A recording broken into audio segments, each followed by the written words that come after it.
Avertissement. Cette histoire aborde des thèmes de maltraitance, d'isolement et d'exploitation.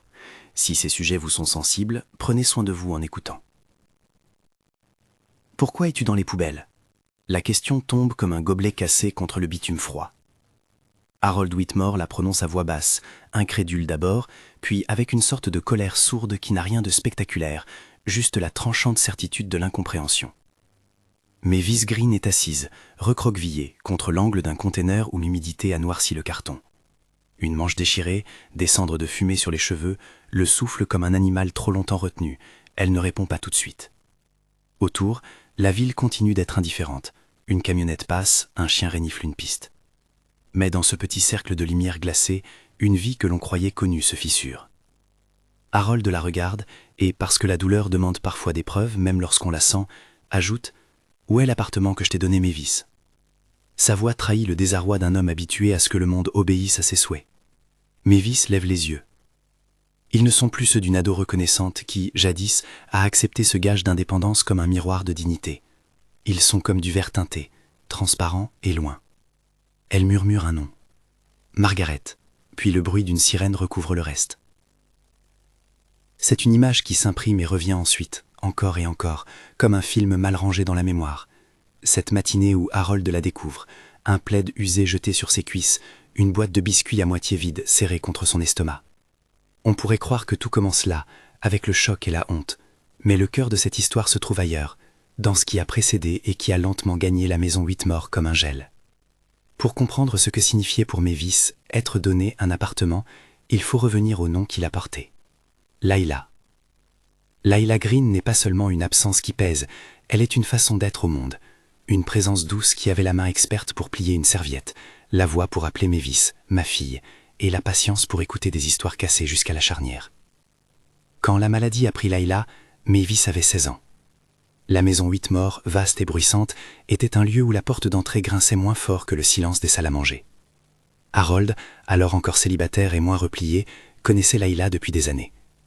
Il l'aimait d'une affection retenue, presque paternelle, et lorsqu'il proposa d'accueillir Mavis, ce fut dit comme on fait une faveur, sans tapage, comme l'on dépose un vase sur une étagère.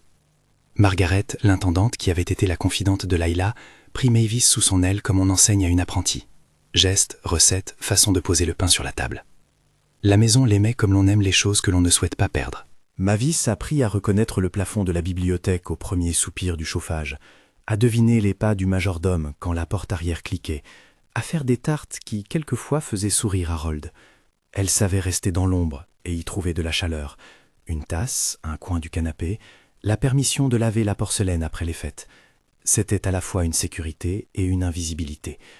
Quand Harold lui offrit, un été, un petit appartement de son portefeuille immobilier, un studio, 3e étage, fenêtre donnant sur un cerisier, Mavis pensa que l'indépendance lui était enfin rendue. Elle fit une clé propre, peignit une étagère, mit une photo de Layla sur le mur.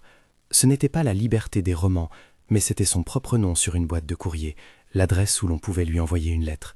C'était une preuve minuscule et tangible qu'elle comptait. Puis vint Lydia. La première fois qu'elle entra dans la maison Whitmore, Lydia portait une robe faite pour être remarquée et un sourire quasi inédit. Elle parlait peu, mais chaque mot avait l'équilibre d'un contrat. On pouvait y lire une promesse et une évaluation. Elle regardait les choses comme on inspecte un tableau avant de l'acheter. Son arrivée transforma l'air. Elle plantait des ordres sans le bruit d'une tempête. D'un geste, elle redessinait les habitudes de la maison. Les plats changèrent, les tapis furent déplacés, les fleurs achetées selon une couleur prédominante. Si Harold avait cru offrir une place à Mavis comme on invite à la table, Lydia transforma peu à peu cette invitation en règle, nourrie par des frontières que Mavis n'avait pas choisies.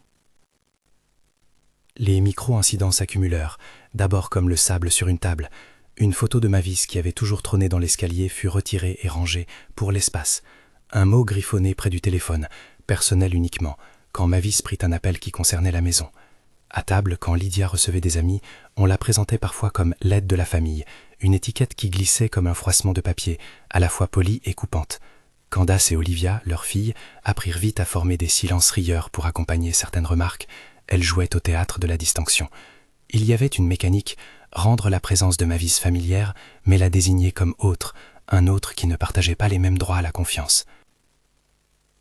Mavis tenta d'expliquer, doucement, au détour d'un plat de biscuits, à Margaret, à Harold.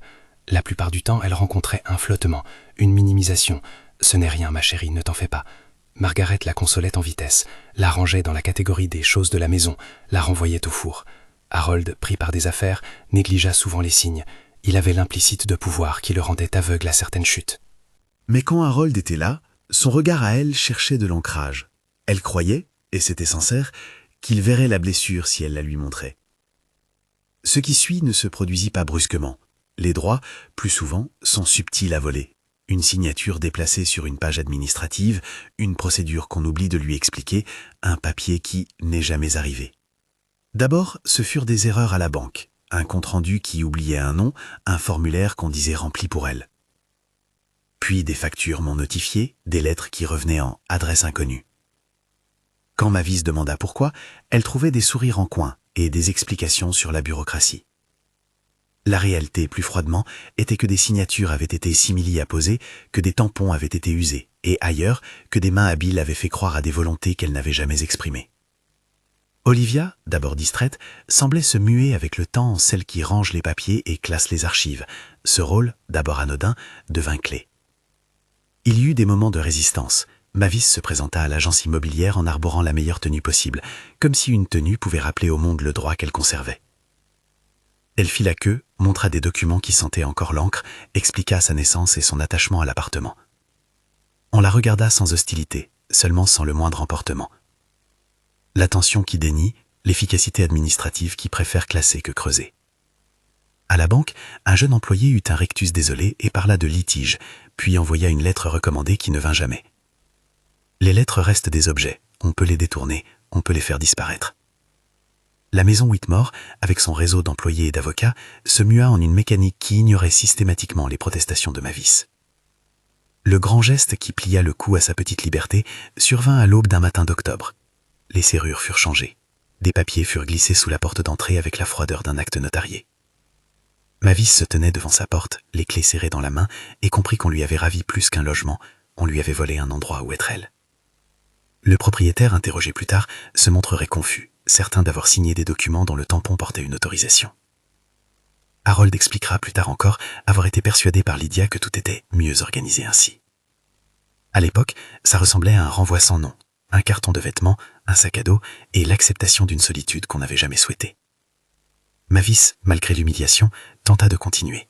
Elle avait appris des recettes, elle avait appris à transformer les restes en festin pour une âme.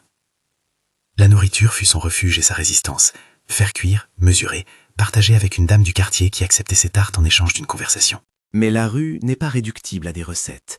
Elle laissait un tissu divers, puis un manteau. Elle fit la découverte de la vigilance des passants, l'indifférence parfois, le détour des regards.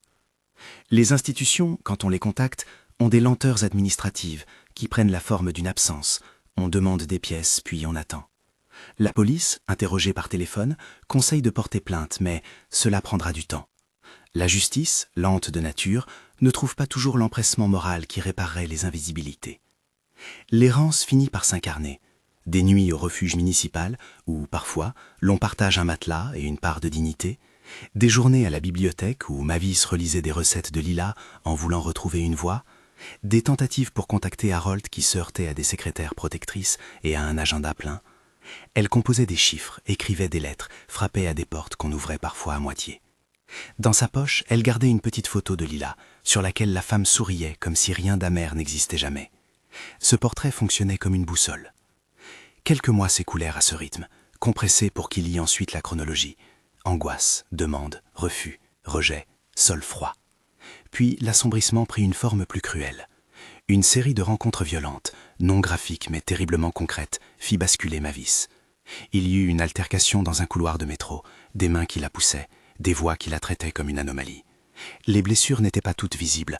La peur s'insinua dans ses gestes, rendant difficiles les choses simples comme ouvrir une porte ou décrocher un téléphone. À la ville, on apprend à faire semblant. À certains moments même, Mavis fit semblant d'aller mieux. Mais il nous arrive de ruiner nos prétentions de force sur un trottoir, pleurant sur une boîte de conserve, parce que le corps finit par dire ce que la volonté ne peut plus contenir. C'est alors que sa route croisa, de façon presque accidentelle, celle d'une caméra de surveillance d'un commerce de quartier. Le propriétaire, un homme aux mains tachées de travail, remarqua la jeune femme dans l'objectif et, plus tard, remarqua qu'elle délaissait ses affaires contre un container. Il appela une assistante sociale locale pour lui proposer un café. Ce sont des gestes minuscules qui parfois retissent des vies. Le café fut une occasion. Mavis raconta, à petites touches, une histoire pleine de trous. La personne qui l'écouta fit ce que font parfois les inconnus touchés. Elle appela un ami qui connaissait un contact, qui connaissait un autre. Les réseaux sont aussi cela, des liens ténus qui deviennent un filet. Et c'est à ce même moment, quand Mavis s'efforçait de ramasser quelques lambeaux de dignité, qu'Harold est arrivé. On peut imaginer qu'il avait deviné une forme de manquement, ou que c'était simplement un hasard, un matin où il marchait plus lentement que d'habitude, incapable de supporter l'absence de quelque présence qui, jadis, donnait sens à son foyer. Ce fut un choc. Le milliardaire tranquille, en costume qui a connu tant de poignées de main, maintenant penché sur une femme qu'il avait, en théorie, protégée. Dans son regard, il y eut d'abord une honte plus grande que l'étonnement, comme si la conscience l'avait rattrapé à la course. Il la prit au téléphone, prononça des mots désordonnés. Il l'entoura d'une couverture de son coffre de voiture, la conduisit à l'hôpital. Les lumières de l'ambulance furent remplacées par l'éclairage blanc d'une salle d'urgence. Dr Reyes prit en charge Mavis, gestes professionnels, paroles mesurées, les choses cliniques qui rendent les désordres humains moins épais. Les examens révélèrent traces de privation, de coups et de stress aigu. Ils témoignèrent de souffrances sans les canconner en détail. Auprès du lit, Harold serra la main de Mavis comme on serre une promesse faite pour la première fois. En public, il regretta. Il se promit d'agir. La promesse n'est pas un acte. Harold la prit dans la minute où il descendit de l'hôpital, retourna à sa voiture et trouva sur le siège un dossier plein de papiers dont l'intitulé clignotait. Deed, Property. Il le feuilleta sans en comprendre tout de suite la portée. Les pages manquaient, des signatures étaient là qui n'avaient pas la bonne calligraphie. Sur une clé USB dans une enveloppe, un enregistrement partiel, une réunion, des voix tamisées, une mention glissée d'un ajustement administratif. Harold fronça les sourcils, il sentit l'air se dérobeler sous ses pieds. C'était la première alarme claire que ce qui était arrivé à Mavis n'était pas seulement l'acharnement anonyme de la ville, c'était aussi le résultat d'une mécanique interne, de décisions prises au sein même de ceux qui, au départ, auraient dû la protéger. L'idée qu'un foyer puisse produire de l'effacement comme on produit du pain, avec des ingrédients soigneusement choisis, appliqua sa froide logique à la maison Whitmore. Harold, pour la première fois depuis longtemps, se sentit responsable de quelque chose qui ne s'expliquait pas simplement par la chance ou l'erreur. Quand il retenait sa respiration, la décision vint. Il n'était pas homme à improviser une enquête lui-même, mais il connaissait des gens. Les ressources qu'il avait jadis méprisées pour paresse devinrent soudain utiles. Il appela un numéro qu'il n'avait plus composé depuis années. L'opérateur reconnut la voix, s'inclinait presque dans l'écoute. Dans un bureau au rideau tiré, Jerome Boone, ancien agent du FBI devenu enquêteur privé, décrocha. Sa première question fut courte, pragmatique. « Qui est blessé ?» Harold répondit. « Mavis Green » et pour la première fois, prononça à voix haute ce nom comme un engagement. La suite appartient au mouvement propre aux histoires où le pouvoir rencontre l'injustice. Enquête qui fouille les comptes, interrogations qui tirent les fils des alliances, témoignages que l'on exhume d'une mémoire inquiète. Mais il ne faut pas gommer le chemin intime qui, en parallèle, commençait à se faire pour Mavis. À l'hôpital, elle refusa d'abord qu'on la visite. L'idée d'être exposée en public la paralysait. Puis, petit à petit, Dr Chambers entra dans son espace. Psychologue de vocation et tendre dans l'approche, il sut prêter sa voix sans l'imposer. Il lui parlait de choses simples, respirer, nommer une blessure, écrire un sentiment. Mavis prit un stylo, puis un carnet, puis un petit bocal où elle glissait des recettes annotées en marge. Lila revenait dans la cuisine et dans sa mémoire, comme une lampe qui ne s'éteint pas tout à fait. Dans ces journées ordonnées par des rendez-vous et des médications, on vit aussi le basculement d'Harold. Il commençait à fréquenter des bureaux qu'il détestait autrefois, l'enregistrement des biens, le service des archives, des petites agences chargées de la paperasserie. Chaque porte qu'il ouvrait révélait des indices qui, mis bout à bout, parlaient d'une série d'actions coordonnées. Ce n'était plus seulement la main d'une fille piétonnant la vie d'une autre, c'était une architecture. Les papiers manquants, les signatures douteuses, une vidéo effacée ici, un témoin réticent là, tout cela prenait la forme d'un plan. Au même moment, la colère fit place à un autre sentiment chez Mavis. La stupeur laissait la place à une rage tranquille, une énergie qui ne cherchait pas à briser, mais à nommer. Quand Jérôme vint voir le dossier médical, il vit chez elle quelque chose qui lui rappelait les premières victimes qu'il avait protégées. Une lucidité froide, un refus de se dissoudre dans le rôle de la blessée. Elle demanda à voir les documents, à savoir le nom de ceux qui avaient signé, à savoir qui avait effacé le nom de Lila de certains registres. Elle voulait connaître les pièces. Elle voulait aussi, d'une manière presque étonnante, commencer à penser à la suite. La reconstruction, pensait-elle, devrait être faite plus que pour elle. Elle voulait qu'elle bénéficie à d'autres qui peut-être se trouvaient invisibles comme elle. Harold ferma l'épais dossier des biens et perdit un instant l'habitude de déléguer. Il découvrit, avec un malaise amer, des emails où Lydia posait la question de la restructuration familiale, comme on discute d'une fusion. Il trouvait des notes, griffonnées sur des blocs, qui parlaient de redéploiement des ressources. Il y avait, dans ses formulations propres, l'évidence d'une mise en cause. On avait planifié. Il se sentit trahi non seulement par ceux qu'il aimait, mais par ce confort de classe qui lui avait appris à croire que si l'on donnait, l'intention suffisait. Mavis, elle, ne souhaitait pas l'humiliation publique pour elle-même. Sa parole, en train de se former, lente et claire, devint un instrument. Elle refusait le sensationnalisme, elle voulait de la vérité. Elle se souvint de Layla et des biscuits, de la façon dont une table bien dressée pouvait recueillir les meilleurs aveux. La vengeance, elle le savait, n'était pas son horizon. Elle avait besoin de réparation et de visibilité, pas d'une revanche qui la placerait à son tour hors d'elle. La ville, cependant, tourne vite. Les coordonnées d'Olivia apparaîtront bientôt dans le périmètre du dossier, ainsi que des traces de transferts bancaires qui demandent un examen judiciaire. Mais pour l'heure, dans l'instant où Harold se penche encore une fois sur la photo froissée de Layla trouvée dans la poche de Mavis, le récit s'arrête sur la résolution fragile d'un homme à réparer ce qui peut l'être, et sur la décision de Mavis de rester présente au récit de sa vie. Il y a un moment suspendu, juste avant qu'on ne mette en branle la mécanique judiciaire et médiatique. Harold, debout dans le couloir de l'hôpital, compose le numéro de Gerald. Mavis tient un carnet entre ses mains et commence à écrire « Juniper », un mot qu'elle a entendu en rêve, arbre résistant, pliant sans rompre, et qui évoque l'idée d'un lieu sûr. Quand la sonnerie retentit, la porte de la chambre s'ouvre sur une infirmière qui apporte une tasse de thé tiède. Le téléphone sur la ligne grave. La caméra de la ville a peut-être filmé quelque chose d'utile, pense Jérôme. Mais au-delà des évidences matérielles, il reste ces deux êtres, unis moins par le sang que par la nécessité de reconstituer une réalité qui a été effilochée. Il se prépare sans le savoir à jeter les premiers ponts. Il faudra des témoins, des minutes d'archives, des échanges laborieux avec des bureaux récalcitrants. Il faudra de la patience aussi pour que la douleur se fasse accompagnante plutôt qu'engloutissante. Mavis écrira une liste, non possible d'allier, tâche à accomplir, recette qu'elle enseignera un jour dans un lieu qui n'effacera personne. Harold, de son côté, réajustera ses priorités, verra l'économie non plus comme une chasse aux bénéfices, mais comme un outil que l'on peut utiliser pour réparer. Leur alliance est fragile, mais elle possède déjà dans sa frange une étincelle d'espoir. C'est une alliance née de l'aveu, la reconnaissance enfin faite qu'une vie humaine n'est jamais un accessoire. Le monde extérieur continue de bruisser, bien sûr, des articles non encore écrits, des emails qui traînent, des téléphones qui sonneront plus tard. Mais dans la chambre d'hôpital, entre une tasse et un carnet, un autre projet se profile. Donner à ceux qui ont été effacés un endroit pour se réinscrire. Mavis, avec la ténacité de qui connaît les recettes, commence à griffonner des idées de menus et de cours. Un nom possible, Layla Green Center, qu'elle envisage comme une plaque posée sur le seuil d'une maison qui accueille. Juniper House, murmure-t-elle, comme un serment. La porte se referme sur ses plans encore frêles. Dehors, l'air d'automne commence à chasser les dernières feuilles. Au loin, une voiture de luxe ralentit devant l'hôpital, indistincte à l'œil non averti. Celui qui la conduit ne sait pas encore que, derrière la scène ordinaire d'une urgence, s'amorce un procès des consciences. À l'intérieur, Mavis respire, Harold raccroche, Jérôme répond enfin, et petit par petit, les premières pièces d'une reconstruction commencent à être posées sur une table qui n'est pas encore celle de la justice, mais qui promet d'en être l'antichambre. Jérôme Boone raccrocha après avoir noté l'adresse de l'hôpital. Il mit sa veste, ajusta sa casquette comme on ajuste une promesse, et partit. Les rues lui semblaient pleines de petits mensonges, des façades propres, des boîtes aux lettres impeccables, des sourires qui se refermaient comme des tiroirs. Son regard avait l'habitude de scruter ses recoins.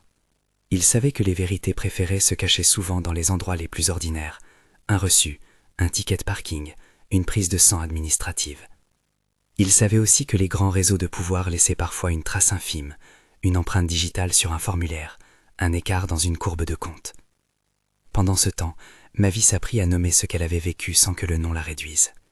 Dr Chambers lui proposa un exercice simple et dangereux à la fois, écrire sa version des faits comme si elle préparait une recette pour quelqu'un qu'elle aimait. Mesurer les étapes, écrire les ingrédients, nommer chaque geste. Elle écrivit la première ligne, tremblante, puis la seconde, plus ferme. Les mots n'étaient pas un vêtement pour cacher, mais une fondation. On l'encouragea à formuler des demandes concrètes, restitution, accès au dossier, silence médiatique encadré, et à décider ce qu'elle accepterait comme réparation. La thérapie ne la força jamais à pardonner. elle l'aida à décider de ses limites et de son horizon.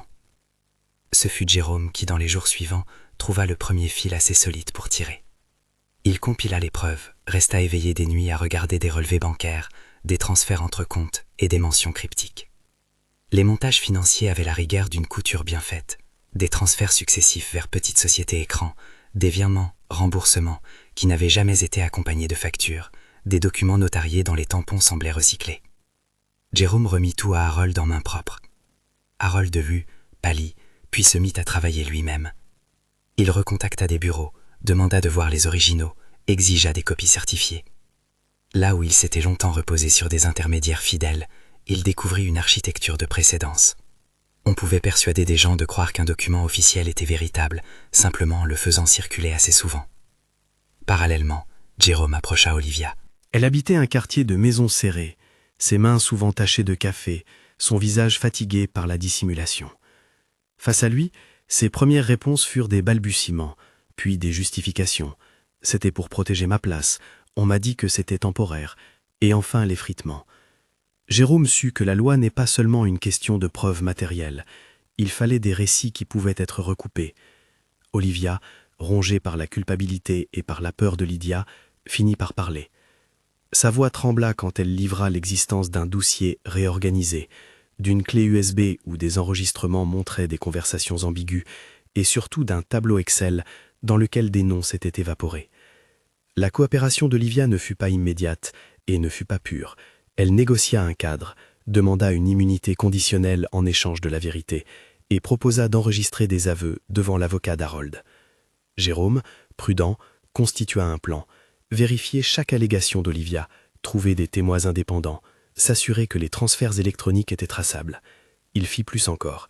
Il demanda à des bénévoles d'organisations de défense des droits d'assister Mavis lors des procédures pour que sa parole, lorsqu'elle serait rendue publique, ne puisse être caractérisée comme manipulée. Le chemin jusqu'au tribunal fut long, et il fallait, comme le prévoyait le monde réel, des mois de paperasse, d'expertise et de réunions d'avocats. Il y eut des périodes où tout semblait au ralenti. La justice n'est pas un mécanisme immédiat, mais une machine qui s'ébroue lentement. Jérôme avertit Mavis et Harold de ces délais. Il leur rappela de garder en lieu sûr chaque mail, chaque reçu, chaque photo. Ils compressèrent le temps narratif pour les besoins du récit. Quelques mois passèrent, mais la reconstruction émotionnelle nécessitait d'évoquer ces mois comme un hiver où chaque pas demandait un surcroît d'énergie. Lydia, de son côté, ne se laissa pas abattre. Elle se présenta d'abord comme outrée par les accusations, la posture classique, surprise, incompréhension, puis amertume tournée vers ceux qui se jettent sur la réputation d'une famille. Elle engagea des avocats affûtés et mit en branle une stratégie, insister sur la légalité apparente de certains actes, diaboliser l'ambition de Mavis comme un désir d'indépendance mal placé, peindre Olivia comme instable. Les médias, sentant l'histoire, commencèrent à surgir. Ils cherchaient l'angle le plus spectaculaire. Pendant un moment, il fallut protéger Mavis du voyeurisme. Jérôme et les avocats de Mavis négocièrent des clauses de confidentialité dans certains accords et filtrèrent les informations sensibles. La construction d'un dossier solide s'appuya sur des éléments concrets, mais aussi sur la force d'un récit tenu avec calme. Mavis refusa les projecteurs du sensationnalisme. Elle imposa une lenteur, une méthode. Elle visita des maisons d'anciens employés, ramassa des témoignages, se souvint de petites phrases, de détails de cuisine que seule Layla pouvait connaître. Elle transforma la mémoire du quotidien en indices, la façon dont Layla chiffonnait un torchon, l'odeur d'un bouillon, une tache sur un bord de nappe, autant de marqueurs d'appartenance qui démontraient que sa relation à la maison n'était pas celle d'une étrangère. Le procès, quand il commença, eut la solennité de ces moments où la cité tente de reconduire ce qui a été rompu. La salle d'audience fut pleine, non d'un désir de scandale, mais d'une curiosité lourde de responsabilité. Les enjeux étaient clairs, reconnaissance de ce qui avait été fait, restitution des biens, condamnation des pratiques frauduleuses et, au-delà, une parole publique sur l'effacement social. Les procureurs présentèrent les documents et montrèrent la mécanique. Jérôme et l'équipe d'Harold contribuèrent aux pièces à conviction, relevés bancaires, traçabilité des virements, échanges électroniques, signatures experts. Les enregistrements d'Olivia, adoucis par sa contrition, ajoutèrent la dimension humaine, la preuve que ces opérations n'étaient pas de simples erreurs administratives, mais d'une construction volontaire. Les audiences firent ressortir des choses qu'on ne peut fabriquer, la froideur des formulaires, contrastant avec les désirs humains, la manière dont des mots placés dans un cadre légal peuvent effacer une existence. Lydia, lors des cross-examens, tenta d'inverser la dynamique. Elle présenta Mavis comme une personne opportuniste, elle parla d'ordre et de nécessité comme prétexte. Mais la stratégie se heurta à la cohérence des faits, des dates qu'il ne connaît pas, des signatures qui variaient sous la loupe, et surtout la voix de Mavis, posée et précise, qui racontait sans notoriété et sans grandeur. La journée où Mavis monta à la barre fut l'une des plus tendues. Elle avait travaillé ses mots avec Dr. Chambers. Elle savait que sa parole serait la tension centrale entre tentative d'effacement et réparation. Son discours ne fut pas une dénonciation vociférante.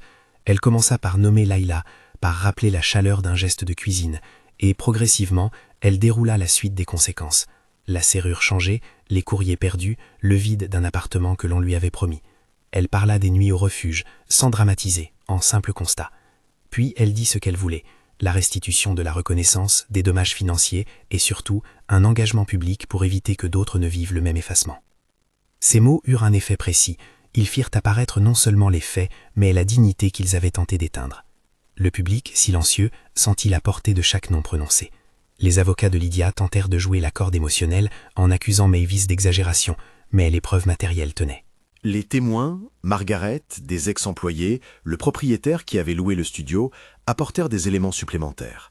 On vit à l'audience la mécanique sociale, comment la réputation, les regards et la bureaucratie s'entrelacent pour rendre certaines personnes invisibles. Le verdict, quand il tomba, ne fut pas une célébration enfantine. La Cour reconnut la fraude, ordonna des restitutions et prononça des peines adaptées pour les responsables principaux, prenant en compte les coopérations. Lydia fut condamnée pour complicité de falsification et appropriation, Olivia obtint une peine allégée en échange de sa collaboration et d'autres complices furent sanctionnés proportionnellement à leur rôle. La sentence ne remplaçait pas le temps perdu, la détresse subie, ni les nuits froides, mais elle fit un travail essentiel, nommer la faute et la sanctionner publiquement. Le jugement inclut aussi une réparation financière et la création d'un fonds destiné à soutenir des victimes dans des situations similaires, une mesure que Mavis avait demandée et que le tribunal jugea raisonnable. À la sortie de l'audience, il n'y eut pas d'explosion de joie. Il y eut des larmes, des embrassades mesurées, des regards où l'on lisait la fatigue d'avoir combattu longtemps.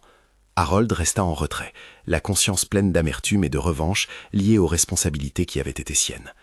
Mavis remercia ceux qui l'avaient accompagné, puis dit quelque chose qui surprit par sa simplicité. « Je ne veux pas que ma vie soit seulement un exemple de ce qui a été cassé. Je veux que ce soit un point de départ. » Elle parla des enfants qu'elle avait rencontrés dans les refuges, des mères qui dormaient la porte ouverte pour économiser la chaleur, des vies invisibles qui réclamaient un endroit pour réapprendre à exister. Elle reprit le mot qu'elle avait griffonné à l'hôpital, « Juniper », et parla de Juniper House, d'un lieu pour apprendre à tenir, à plier sans rompre. La reconstruction prit alors la forme d'actions concrètes. Juniper House ne fut pas seulement une plaque inaugurale, mais un assemblage de meubles, de livres, de casseroles et de chaises. Harold s'impliqua jusqu'au bout de ses moyens. Il utilisa une partie de sa fortune non comme un pansement, mais comme une infrastructure. Un local loué, des formations, des psychologues payés, des bénévoles recrutés dans la ville. Mavis refusa les héros solitaires. Elle construisait une équipe. Dr. Chambers pour la thérapie, des avocats pour l'assistance juridique, des cuisiniers pour transmettre les recettes de Layla, des enseignants pour la formation professionnelle. Juniper House prit forme dans une rue modeste, ses murs repeints de couleurs chaudes, une cuisine spacieuse où l'on pouvait entendre des rires et des couteaux contre des planches. Les ateliers commencèrent par des gestes simples, apprendre à faire un pain, tenir un couteau, recoudre un bouton. Mais progressivement, Juniper devint plus qu'un lieu de technique. Ce fut un endroit où on rendait des noms.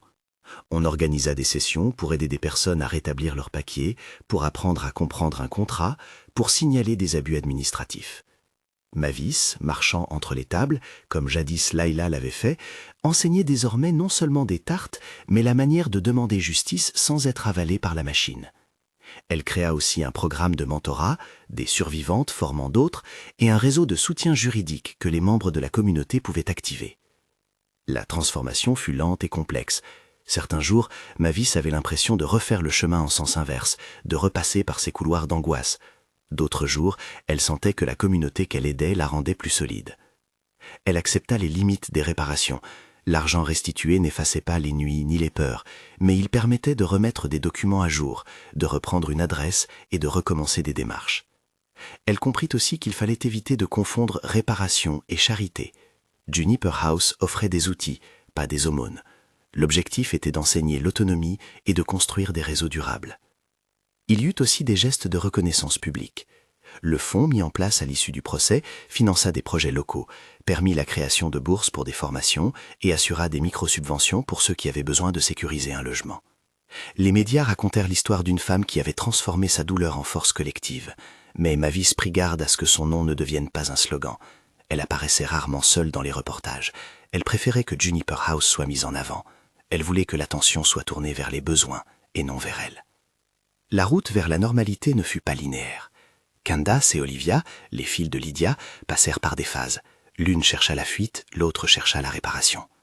Olivia vint à Juniper House plusieurs fois, d'abord pour se disculper à sa façon, puis pour s'asseoir et écouter.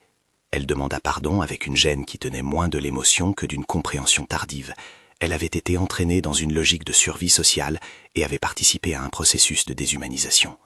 Mavis, avec prudence et fermeté, accueillit ses confessions comme des traces humaines à examiner, mais elle insistait sur l'obligation de réparer en actes, témoignages publics, aide à l'identification des dossiers falsifiés et participation à des formations sur l'éthique administrative.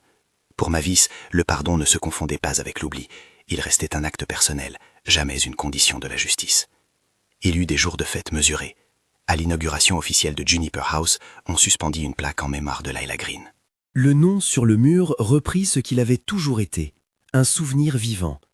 La cérémonie fut modeste, chaleureuse, ponctuée de tartes partagées, de discours courts et de rires qui s'échappaient comme si la ville elle-même se trouvait permission d'être plus humaine. Harold, debout au fond de la salle, regarda Mavis couper une tarte et servit les parts sans ostentation. On vit sur son visage l'effort d'un homme qui avait enfin compris que donner demande plus que des gestes isolés. Cela exige une écoute constante. Avec le temps, Juniper House se dota de programmes plus vastes, ateliers juridiques, cours de gestion de budget, groupes de parole pour les personnes sorties de violences domestiques ou de situations d'effacement administratif. Lila Green Center devint un label pour ses activités, un nom qui s'inscrivait sur des dossiers officiels et des subventions municipales. Mavis intervint auprès du conseil local pour plaider en faveur d'une meilleure formation des agents administratifs sur la reconnaissance des victimes, et elle participait à des conférences où elle expliquait avec calme comment des procédures anodines peuvent devenir instruments d'injustice. Le legs le plus tangible ne fut pas financier, mais humain. Des habitants qui retrouvèrent une adresse, des gens qui n'avaient plus peur d'exiger leurs droits, des enfants qui virent qu'une communauté pouvait se tenir. Mavis enseignait la patte, oui, mais aussi le courage de parler. Elle créa une petite bibliothèque dans la maison, pleine de livres sur les droits civiques, la comptabilité domestique et les recettes de famille. Les enfants venaient écouter ces histoires, non pas d'une femme exemple, mais d'une personne qui avait survécu et qui, par son travail, voulait rendre visible ceux qui sont trop souvent ignorés. L'héritage prit aussi la forme d'une attention renouvelée chez Harold. Il reprit sa manière d'investir. Il ne cherchait plus seulement le rendement, mais la durabilité. Il lança des appels d'offres pour des projets sociaux, mit en place des clauses contractuelles réduisant les risques d'abus et subventionna la formation d'agents administratifs pour détecter les falsifications. Ses partenaires furent surpris par ce changement. Certains accueillirent la transformation avec scepticisme, d'autres avec curiosité. Harold payait pour des audits indépendants et acceptait des recommandations publiques. Il comprit que réparer exigeait transparence et ouverture. Les dernières scènes de cette histoire ne sont pas spectaculaires. Elles se tiennent dans de petits gestes. Mavis qui lit un livre à des enfants assis autour d'elle, la plaque de Lila qui capte la lumière du matin, une lettre qu'un ancien résident envoie pour dire qu'il a retrouvé un emploi. Elle garda dans son tiroir un carnet où elle collait des recettes envoyées par des personnes aidées par Juniper House. Parfois, elle relisait ces pages avec une sorte de gratitude mêlée de tristesse. Gratitude pour chaque repas partagé, tristesse pour ce qui avait été perdu. Mais à chaque fois, la sensation de faire quelque chose pour d'autres lui rendait une part de dignité qu'on lui avait tenté d'enlever. Il est important de noter que le temps de la justice et celui de la reconstruction ne coïncident pas toujours. Des procédures peuvent durer, des coopérations peuvent s'effriter, et la société met souvent des mois à traduire un verdict en réalité tangible. Dans ce récit, certains éléments juridiques ont été compressés pour concentrer l'attention sur la trajectoire humaine. La réalité judiciaire est souvent plus lente, plus compliquée, et demande une vigilance continue. Jérôme, Dr Chambers et l'équipe d'Harold restèrent mobilisés après la fin du procès, car ce que l'on nomme « fin » en tribunal n'est que le début d'un travail social. Le mot de la fin, si l'on peut en donner un, ne vise pas à clore une histoire unique, mais à ouvrir une perspective, rendre visible, réparer et transmettre. Mavis choisit à la fin non pas la vengeance, mais la création. Elle dit souvent, lorsqu'on lui demande pourquoi, « Parce que Layla m'a appris à plier sans rompre. Parce que chaque recette qu'on partage ici contient la mémoire de quelqu'un. » Juniper House et le Lila Green Center furent son refus de laisser l'effacement décider pour les autres. Ils sont une réponse à la question implicite qui s'était jour posée d'une voix prue. « Pourquoi es-tu dans les poubelles ?» La réponse qu'elle proposait n'était pas une réplique de colère, mais une réforme de la vie commune. On ne jette pas des vies, on les protège, on les inscrit. Si cette histoire vous a touché, dites-nous d'où vous regardez. Laissez un commentaire pour que nous sachions combien de voix s'unissent autour de ce récit. La reconstruction n'est jamais l'affaire d'une seule personne. Si vous souhaitez en savoir plus sur des initiatives similaires ou soutenir des refuges et des programmes d'assistance aux personnes en situation d'effacement social, vous trouverez des ressources dans la description. Partagez cette histoire avec quelqu'un qui pourrait en avoir besoin et abonnez-vous pour d'autres récits sur la résilience et la justice.